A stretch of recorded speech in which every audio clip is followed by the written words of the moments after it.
Good evening and greetings from Dharamsala. On behalf of the entire DIFF team, welcome to the 10th edition of the Dharamsala International Film Festival. Sadly, we're not able to meet in person here in Dharamsala, but we do have a wonderful program of films, talks, conversations, and workshops for you, and hopefully you will take full advantage of it. The festival runs until the 10th of November. Now it's my great pleasure to welcome our guests tonight. Pushpendra Singh, whose latest film, Laila Aur Satt Geet, some of you may have just finished watching. And in case you missed it now, it will show again later during the DIFF season. Please check the DIFF online website to get the exact details. Engaging him in conversation is well-known filmmaker Anup Singh, best known for his beautiful film, The Song of Scorpions, which we wanted very much to show in DIFF, but unfortunately couldn't. Anup has worked very closely with Pushpendra, and I want to thank both of you for taking time out of your busy schedules. And I know, Anup, you're also not feeling too well, so we're really grateful to you for making this time. And we look forward to what is sure to be an engrossing conversation. Thank you. Thank you, Tenzing. Yeah. And thank you, DIFF. It is such an immense pleasure to be here. I've heard such a great deal about the festival from all friends and of course from Pushpendra too. And any opportunity that anybody gives us to have a conversation in these horrible times with our friends, you know, my gratefulness to them. So DIFF, thank you also for allowing me to speak with my friend. Pushpendra, it is wonderful to be here with you this evening, and welcome to all of the audience who might have just watched Pushpendra's film. I'm very keen, you know, to speak to you about many of the things that we have discussed before, and there is so much that you have done that I have always been wanting to ask you. So here's my opportunity. As everyone probably knows, Pushpendra's first film is called Lajwanti, and then he made a film called Ashwathama, and then there is a kind of documentary called Pearl of the Desert, which was made, I think, alongside your recent film, The Shepherdess and the Seven Songs. So it's quite a journey, Pushpendra, you know, and actually it's a great journey because in quite a short time you have managed to make 4 films, which is rare for independent filmmakers. So allow me to, you know, start a little from the beginning by asking you your film, Ashwathama. It presents a childhood and a village in the Chambal. It presents childhood stories within stories of a community, within stories from mythology and legends, you know. In many ways, I believe these stories emerge from your childhood and your village. Yes. Could you tell us about growing up within such layered stories and how it started you in your journey towards cinema? Yeah, it's very interesting that I've been born in a village in the Chambal, deep in the Chambal, which is my maternal village. But then my family sent me to a boarding school in Mount Abu, which is far off, some 1,000 kilometers from my village. So whenever in the, when with the vacations, because it's a hill station, so the winter vacations, I would come back home. Then I'd go to my maternal village. So, I would witness the mythological aspects of the area because, it's Chambal, but also it's very close to Mathura, which is where, Lord Krishna comes from. So, Lord Krishna is a big legend here in the Chambal. And of course, there were lots of stories which I remember my grandmother passed away when I was in class 2nd, but, I still have memories. She would tell me stories. And when I would go to my maternal village where my maternal aunts would, tell me stories. And because, I would feel lonely. Everyone would go to schools. People were busy working. So I would roam around in the village, meeting people, interacting with them. I would go and, like barge into any home. And then, that's how those encounters shaped my whole idea of stories, So I would witness stories happening in front of me and also like listening to stories. And of course, I've carried them into Ashwathama. But I was wondering, so here you are actually not only surrounded by people of all kinds, and of course your boarding school experience is different from your experience of your village. However, both these spaces carry, as you said, stories which have been very important to you. And I was wondering how you collated these stories and what brought you from these stories to try and present them, let's say, in performance, initially, I believe, and then towards cinema. Yeah. It's very interesting because, the tradition from which I come from, especially in Rajasthan, it's a tradition where myths are shaped very easily. There'll be an event and suddenly it would turn into a myth, 5 years, 10 years later. And the myths are also, they're not very simple myths because there's a lot of element of illusion inbuilt into it. So they're very far off from realism in that sense. So, they always attract this kind of layering, of different stories, of different, people carrying it, and through this, how it works in oral traditions. So, I've grown up in Rajasthan also on mythologies, which are very complex in time also. You can listen to a myth which is set maybe in 14th or 15th century, but then you can see that it has an encounter with Ramayana. Suddenly a character would go to Lanka and like he would also fight with Ravan and then come back in these times. And so that's why when I watched Kamal Swaroop's Om Darbadar, I would find people talking about it, that it's very complex. I did not find it complex. I found it very close to how mythologies are shaped in Rajasthan. And there's no, this whole idea of cause and effect doesn't work there.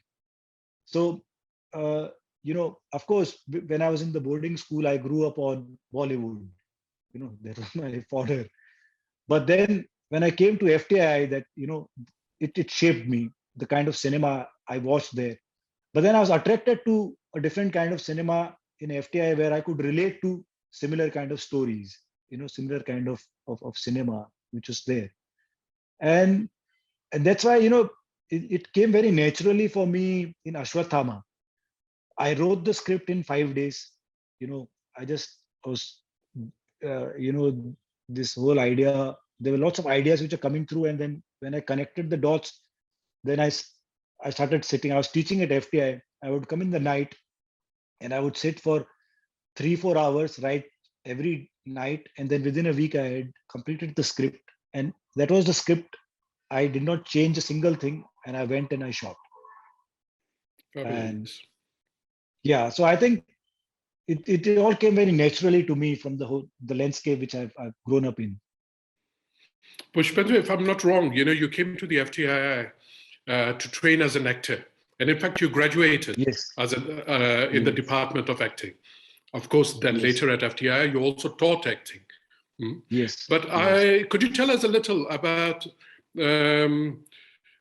from all these kind of stories that you had been living, Yes. What brought you to the idea of acting initially and then brought you to FTII? In school, I was attracted to theater, doing theater. So that thing stayed with me. So I continued,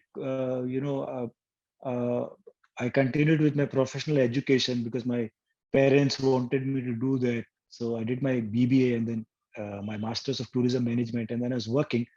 But then this thing of, attraction to theater was still there.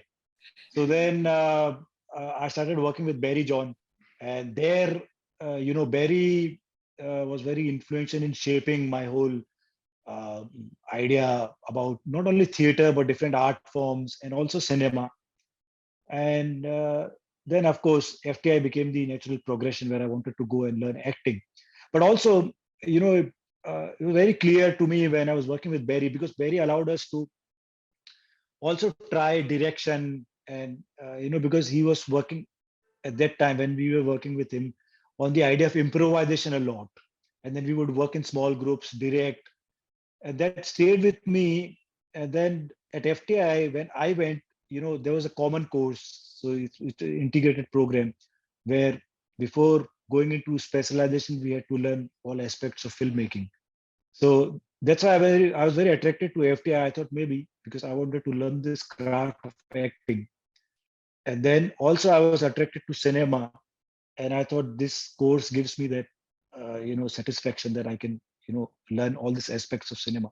And that really, when I went to FTI, suddenly things changed. I was exposed to a diversity of cinema. And then, watching that and living in that space gave me the idea that, acting is actually secondary. It's cinema, which is the larger medium, which is more fulfilling. And that's why, slowly I started moving from acting to directing. Yeah. Right. Okay. So tell us then about coming to Lajwanti. Yes. What was your journey towards making your first film?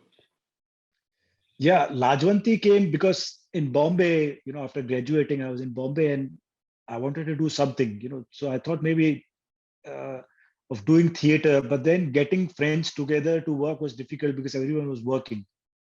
So then I thought maybe let me do a solo piece. And the verbose kind of theater doesn't, attract me a lot. So then I wanted to do something between cinema and theater, like combining both art forms. So I started reading stories. And then once I read the story by Phanishwarnath Renu, and I thought that, I can play with the story and also include this idea of video actually into performance. And I did that. And, I traveled also with that. And that gave me this confidence to do it more and more. And then I started reading a lot of stories. And then, when I was reading Vijay Dandeta, I came across Lajwanti and Kenchuli, which is an adaptation which turned into The Shepherdess and the Seven Songs. So I was fascinated with both the stories. But, how Vijay Dandeta writes, it's, you can see the images very much, the way he writes. They're very powerful enough. So then I thought maybe, like this video performance would not do a justice to these stories. Let me, like turn them into films. And that's how I went and met Vijay Dandeta. And then he gave me the rights of Lajwanti at that time. And then I started pursuing into making Lajwanti into a film. Yeah. All right. What you say about, your beginnings in the sense of bringing theater and cinema together.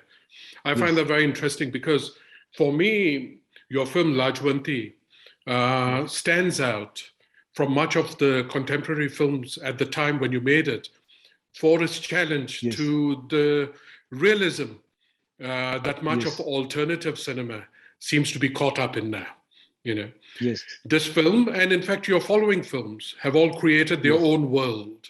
And what is to me very, very intriguing and interesting about these worlds that you create is that what we see is just as important as what we do not see. And I was wondering that this path that you have chosen, where the unseen is just as important as what we see in a medium which is visual audio, what is it that brought you to this path? Tell us a little about your finding yourself as a filmmaker. I think there are two things to it. One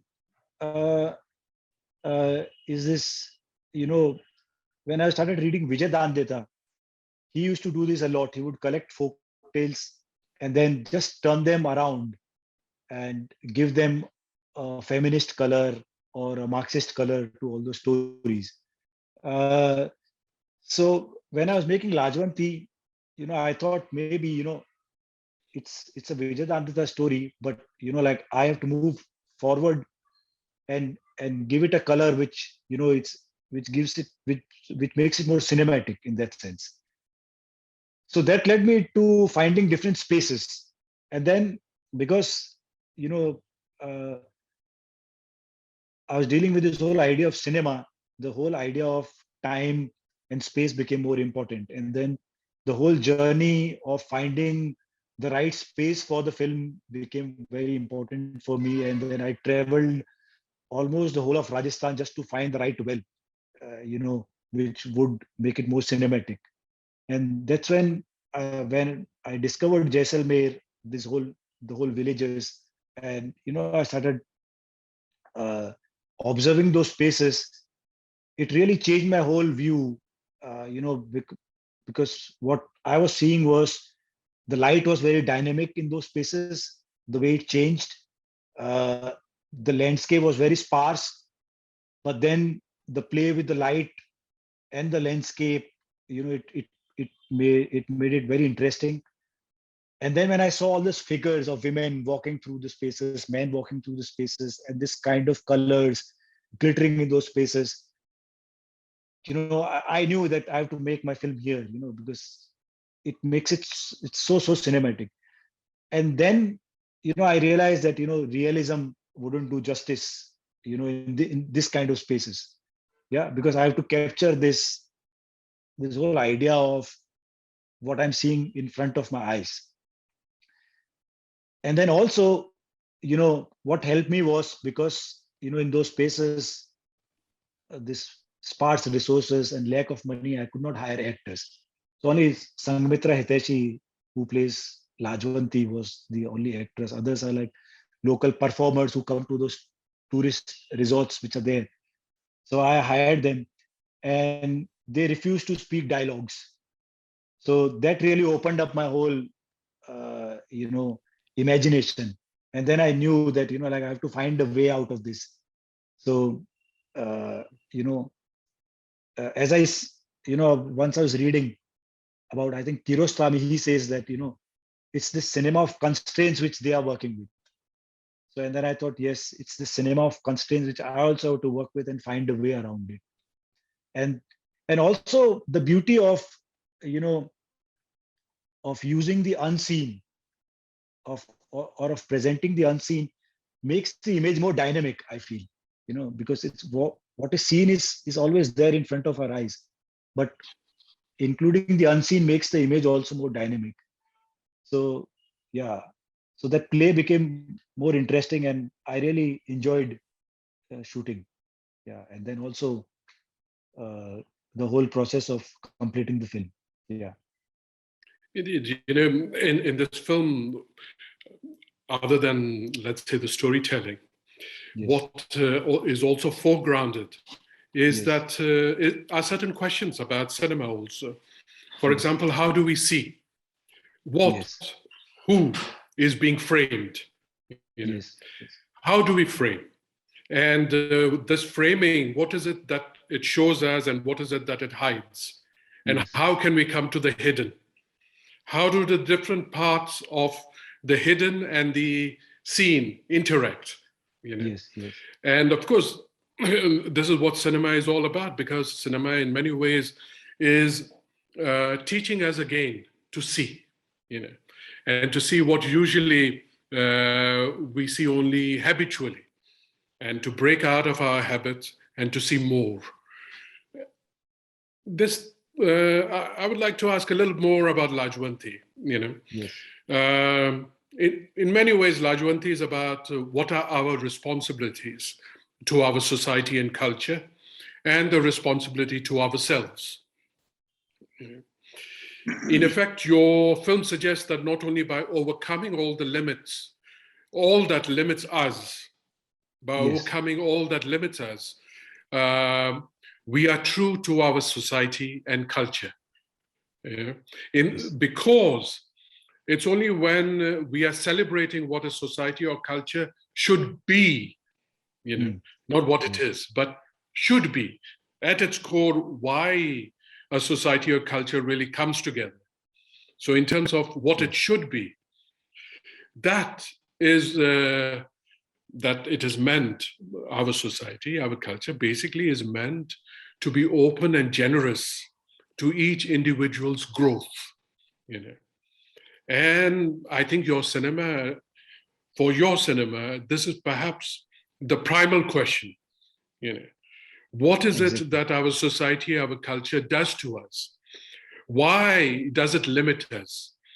How and what, and in what ways can we find our own growth?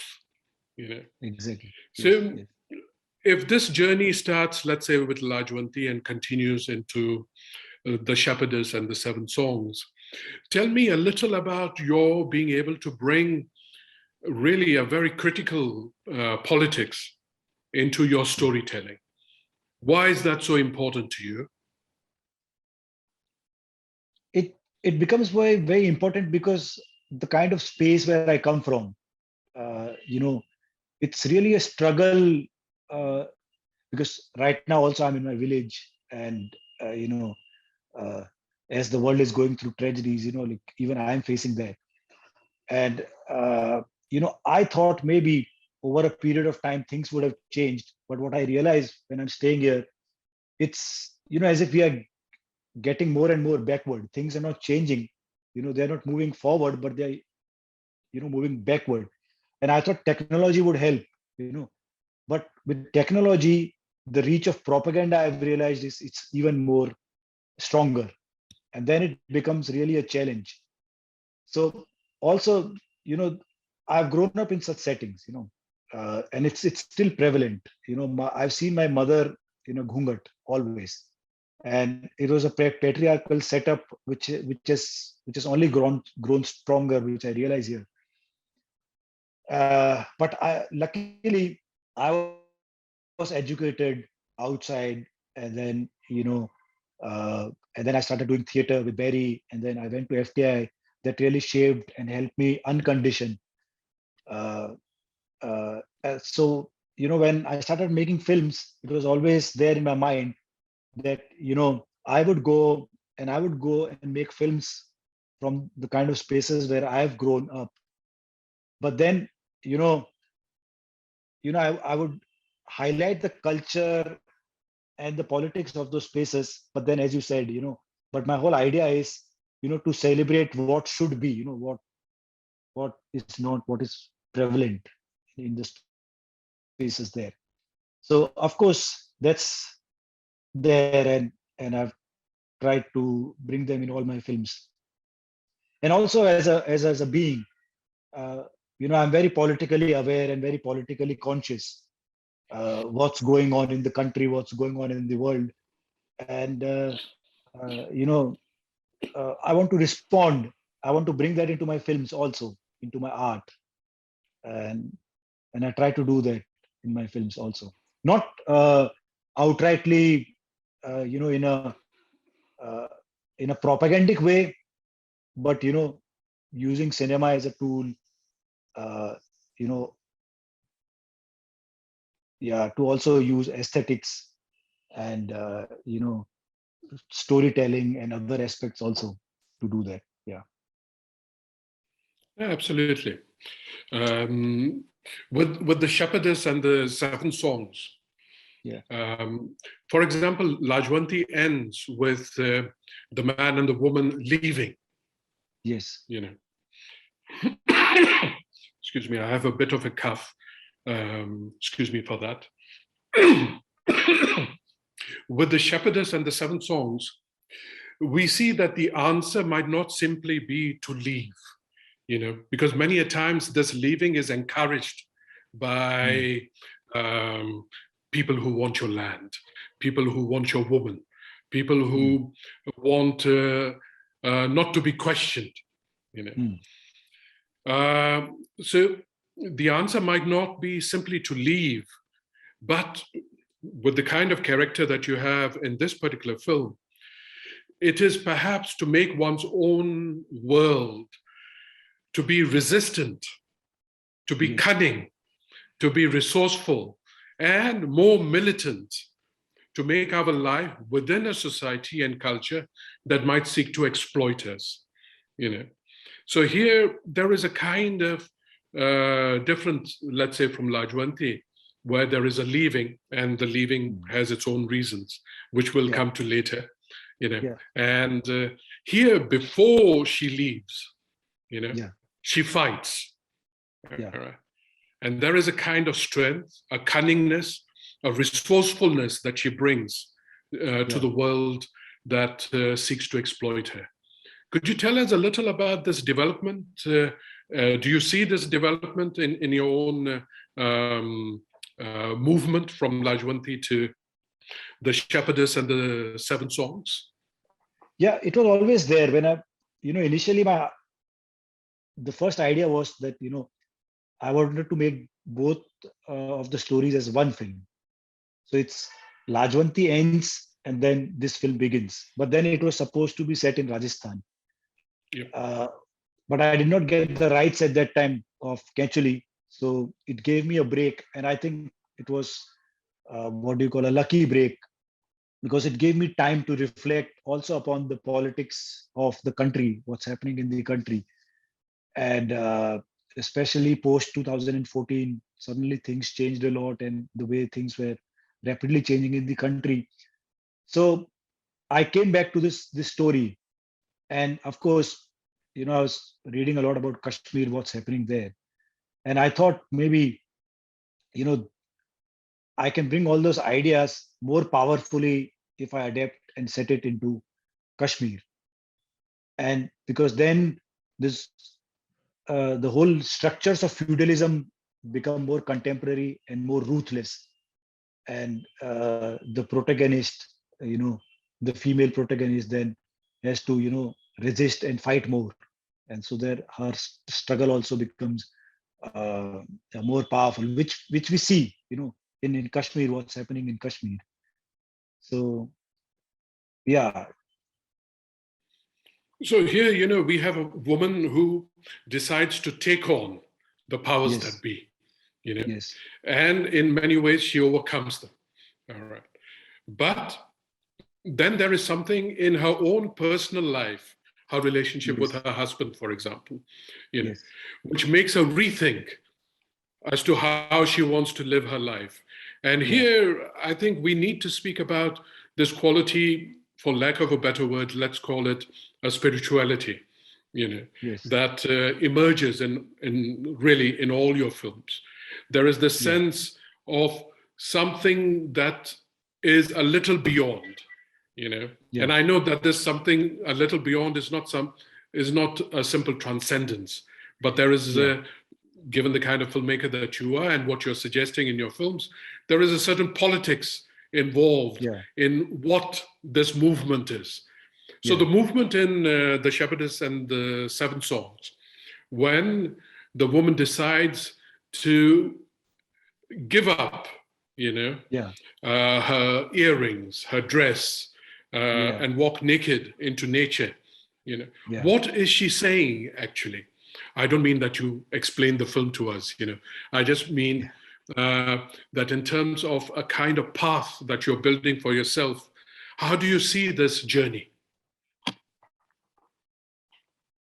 Yeah, I think I leave it to the audience too, because if I articulate it, then I think I lose the whole essence of what I'm trying to say or what I'm trying to do. So sometimes let me put the question in a different way. Within our social cultural traditions, there is of course the power of religion, and within every religion there are alternative spiritualities. Like Bhakti in Hinduism, for example, or Sufism in Islam. So obviously when you're talking about protest, when you're talking about questioning, within the given structures, you are looking at alternatives, So would you say a Yes. little about Bhakti and Sufism, whether they have had any impact on your thinking? Of course, huge influence that comes into my films also. Uh, I've been attracted to Kabir and the Sufi traditions. So, uh, and I followed them. That's how I discovered Lal Ded also. Through those traditions, I discovered Lal Ded. Uh, and then what I realized was that all these traditions had a nice connection. That, you know, you look at all these movements, and there are very similar ideas about how they deal with body, what they think about the body, what they think about an higher being, and what they think about materialism, etc., etc. And that's why, there's a common thread where you find that, you know sometimes they compare the whole body with a cloth. Or if you look at traditions, it's very surprising that I found traditions even in Azerbaijan. You go to Central Asia and in Russia and even in the West, where they talk about, the ocean and transcending this ocean and going across, which is also the final song, which also it's a work by Laldev. Parvati Baul also sings it. And when I was trying to compose music for my film, I was in touch with musicians from Iran to Azerbaijan to Armenia. And this Armenian singer told me that there's a 10th century song very similar to this. You know, the whole idea is that. And then I realized, yeah, it's this alternate traditions which have all, which have been existent, and you look at this. I think there's a connection because they would travel also, like there's yogis. We have this the whole Gorakh movement, and they would travel. And I think these ideas have traveled and they've picked up songs, and that's how they've traveled. So, and these alternate ideas are, less militant in that sense, and they talk about opening up and connecting with the whole cosmos as a being. uh, you know so it's it's not separate. There's no, this whole idea of duality is not there. It's we everything is one. That has attracted me a lot, and I think that comes in the film also. Yeah. Indeed. And Pushpendra, as I said in the very beginning, in many ways, with very, very limited means, Yes. in quite a short time, you have made 4 films, 4 feature-length films. Yes. I think it would be very interesting to all of us. I know how difficult it has been for you to make each and every film of yours. How you have scraped the money together, all kinds of sources to make them happen. You think even today, is this the only way for an independent film to continue making films? What would you say to younger filmmakers, who would rather follow, who would rather do independent films rather than work within a kind of structure which is Bollywood or similar structures in Tamil Nadu, in other parts of India? What would you say to independent filmmakers? In fact, independent filmmakers inspire me a lot. So, I see this offshoots of films coming from different regions of India, and when I see them, I'm really inspired. I saw this film Pebbles, from Tamil Nadu, and I, I felt so nice after watching that film. And then I feel that sometimes, because I wonder, because the struggle to make films is so huge that it takes a toll on you. It makes you so anxious. During all my films, the struggle has always been there. That how will I complete the film? How will I complete the shoot? Sometimes the question has been there, and all my crew has suffered because of that. My cast has suffered. All my actors have suffered because of that. I have suffered. So after each film, I think, no, this is the last film. I have done through such means and ways. And from next time, I'm not going to do that. But then when I see such films, such beautiful films made in such meager resources, it inspires me. And then I think that maybe this is the way, people will not sponsor our films, they will not give money to us, but we have to tell our kind of stories also. So, and if you're passionate about your stories, then of course one has to follow the path and just do it. So what you're saying to younger filmmakers is be ready to suffer. Yeah, I think suffering is inevitable. Either you work in bigger films or in smaller films, because I've seen filmmakers, struggling at every end. I've seen you also struggling, like to raise money and to make the kind of films you want to make. And then you meet bigger filmmakers and read the interviews, they also struggle. So struggle is inevitable. So it's better, like to do it your own way. Wonderful. So tell us a little more as to how you're going to continue your struggle into whatever you're going to do next. Could you give us an idea of what you're working towards? Now because, as I'm aging, this struggle to raise money, I realize cannot, go on and on, because now after making 4 films, people also expect a lot from me. So now I think maybe, I'll have to find a way where I make some films for the mainstream and then also make independent films. It's just an idea. I don't know how, but I'll have to find ways, because for younger filmmakers, it's very easy to do and work in that way. But as I'm aging and, I think maybe that's the way. I don't know. I don't know the answers yet. Right. Well, Pushpendra, thank you. And I really enjoyed this conversation between us. However, there are certain questions that have come from people listening to you. And allow me to present some questions that they have. The first question is, your films are so intensely researched. How do you find a balance between representing reality, ethnographic accuracy, and effective storytelling of narrative fiction? What is most important to you? I think nothing is more important for me. I think it all comes through, because what has been put across is very true. A kind of representation of reality is there, but then because I'm making films, it's an artwork for me.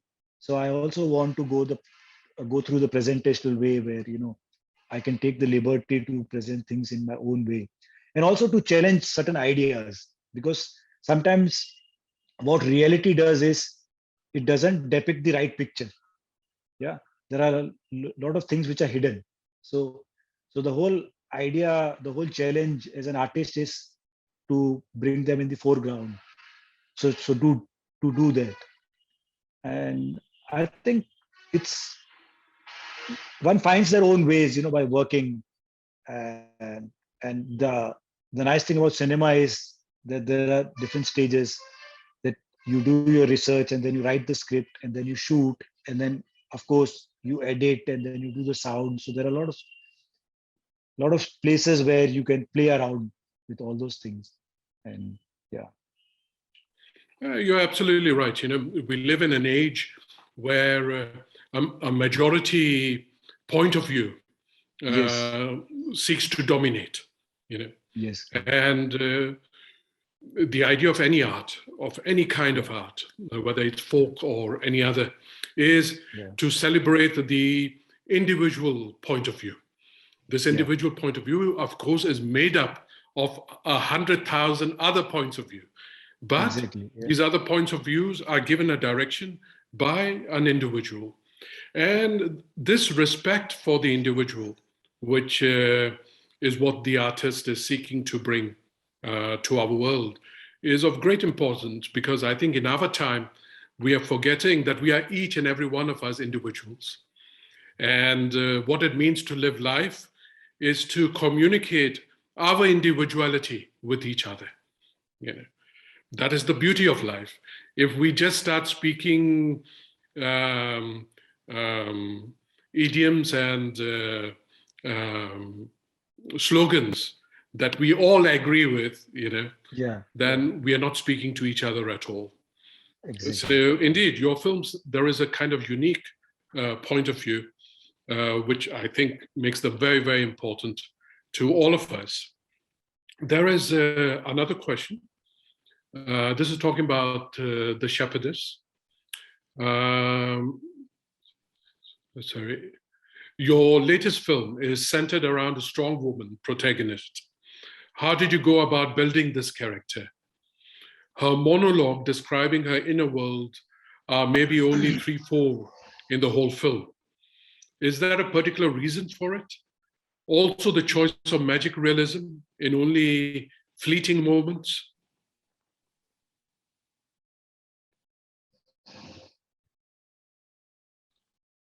I think it's a choice one has to make as a storyteller. So, of course, the credit I would give to Vijayadandita, the way he wrote the folktale. But then, while setting, as I stated it earlier, also in Kashmir, she had to be powerful. She had to resist. She had to take on, the forces, and also to bring that individuality and her own concerns also. So, yeah, it's a choice one has to make. So, right. Again, about the film, the sound and visual language of Laila Aur Satt Geet was very immersive. Can you talk a little about how you went about using cinematography and sound design to make audiences feel as if they were actually in this space? I think every filmmaker tries to do that. What I do is usually I go to spaces first, and then spend a lot of time in Reikis. And once I finalize that, then I try to spend time individually in those spaces, be there, and then observe the sounds and the spaces themselves, the change of light, weather, etc., etc. And then finally, I interact with my cinematographer, and then we talk. And then on this film, my production designer Yogesh also helped us a lot. And then he also came, and so we three were there in the spaces, traveled there together, and spent a lot of time together. And then finally, what we see is what is there. Yeah. And I've also in this film, I would give a lot of credit to Navjot Randhawa, who's played Leila, who also put in a lot of efforts, and she never complained. So she was there in those spaces. She stayed with those bakarwals, and she always agreed to what I was putting her through, so that she looks that authentic, a bakarwal, and and that lived in experience comes through. So yeah, all credit to her also. Yeah. So indeed. Yeah. The next question is, Kashmir is quite a politically charged site to set your story in. Yeah. Is there any parallel between the contested nature of the land in Kashmir and the conflicts that arise over Laila? The conflict with the marriage, generally, where do you place the politics of Kashmir in this story? It's up to you if you want to answer this, because I think the film actually says it all. Exactly. But, yeah, it's there very much in the story, so I don't have to talk about it. Yeah. All right. I'm looking at some of the other questions. Yeah.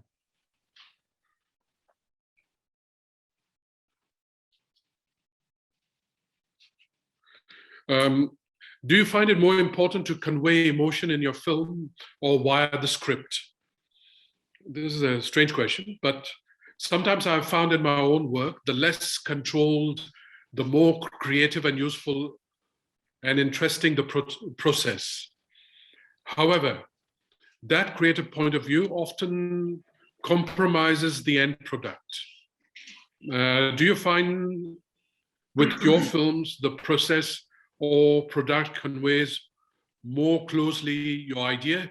I think, perhaps the question is, do you go through a process of actually materializing your idea, or does the idea in fact become more and more, emerge more and more in the making of the film? So the question is also a bit contrasting improvisation and let's say a more scripted approach to filmmaking. Of course, the script is just the guidance. So if I was supposed to translate the script into the film, then people can as well read my scripts and then they don't need to watch the film. Yes. So of course, a lot of, it comes from this collaborative nature of cinema also. And of course, there are a lot of improvisations. You have certain ideas which are there only as a fleeting idea in the script, but then you go and explore that on the film. And also, cinema has this quality of expressing not through only the actor's body, but also there are different beings to do that. So absolutely. One uses that also. Yeah. Yeah. We haven't really spoken about Pearl of the Desert, and there is a question here. Yes. Can you tell us a little about how you thought to make Pearl of the Desert as a documentary? The Manganiyas were helping me on Lajwanti. Anwar, who assisted me on Lajwanti. So while I was shooting there, these kids would follow me and they would sing. And I was really attracted. But then I had seen a lot of documentaries on Manganiyas and the kind of music they do. So I didn't want to do that stuff. And I don't want to do a documentary in that sense. So I just it started with an idea, and then I would go there every year. Like I've shot it for 5 years, Pearl of the Desert. And then I would come back, shoot and edit, and then get even more ideas, and then I would go there again and shoot. So it turned into, the idea was never to do it like a traditional documentary. I just went there to make a film. Yeah. I think related to this is a question which is quite interesting, and that is that in terms of durational formats, do you think that the feature is the most suitable to tell the stories that you'd like? Yeah, of course, yes, that's true. Right. However, you have done what we would call a documentary.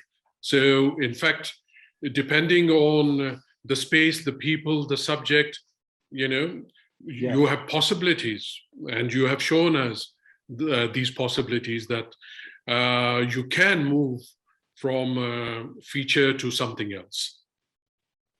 Yeah. I think that's the beauty of cinema. You can play a lot. Because maybe people say that it's not a pure art form, so maybe that gives it the strength to explore and play around with the whole medium. Right. I think perhaps this is the best place to come to an end with this conversation, with this whole idea of play. For me, in many ways, our conversation has been a play, a dialogical play. I thank the audience very much for these really wonderful questions. Thank you very much for watching the film, which is one of my favorites and a film that I enjoy a lot. And its beauty stays with me. Pushpendra, thank you for this time. And thank you, DIFF, once again, for giving us this opportunity for screening Pushpendra's film and giving me the opportunity to speak with my friend. Thank you very much. Thank you, Diff, and thank you, audiences, for staying back and listening to our conversation. Thank you, everyone.